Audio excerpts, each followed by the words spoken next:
Hello welcome back to my channel misters Kalyani Yogananda vlogs. So అందరు ఎలా ఉన్నారు? నేనైతే చాలా సూపర్గా ఉన్నాను. సో సాటర్డే కదా, అట్లా టెంపుల్కి వెళ్ళొద్దాం అనేసి తమ్ముడు వచ్చాడు. అక్క వెళ్ళొద్దామంటే నేను ఇలా సింపుల్ డ్రెస్ తోటి వెళ్ళాను అనమాట. కొంచెం ఐరన్ చేసలేదు, ఏమనొద్దు కమెంట్ బాక్స్లో. నేను ఎక్కువ మేకప్ అయితే వేసుకోవట్లే, పక్కనే కాబట్టి ప్రతిసారి పెట్టుకున్నట్టు సన్ స్క్రీన్ లోషన్ అయితే బయలుతో పెట్టుకుంటున్నాను, బయటకు వెళ్తున్నాను కాబట్టి.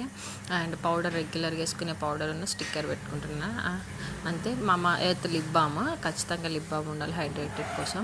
ఇక జుట్టు కూడా ఎక్కువ ఏం డిజైన్స్ అని అలాంటి ఏం లేదు, జస్ట్ దార పెట్టుకొని దాన్ని ఫ్లక్కర్తో కోమ్ చేసుకొని ఫ్లక్కర్తో పెట్టుకునడం అనమాట. మీ కనుక నాకు గెట్ రెడీ విత్ మీ నచ్చితే ప్లీజ్ సపోర్ట్ చేయండి, ప్లీజ్ లైక్ చేయండి, షేర్ చేయండి, సబ్స్క్రైబ్ కూడా చేసుకోండి. హెయిర్ ఫాల్ మాత్రం చాలా అంటే చాలా ఊడుతుంది, కొంచెం దానికి కూడా కొంచెం ఏమైనా తెలిసే ఉంటే టిప్స్ కూడా ఇవ్వండి. సో నా ఫైనల్ లుక్ వచ్చేసి ఎలా అంటే, ఇది నా ఫైనల్ లుక్, చిన్న సింపుల్ 2 బ్యాంగిల్స్తో. నచ్చితే సబ్స్క్రైబ్ చేయండి.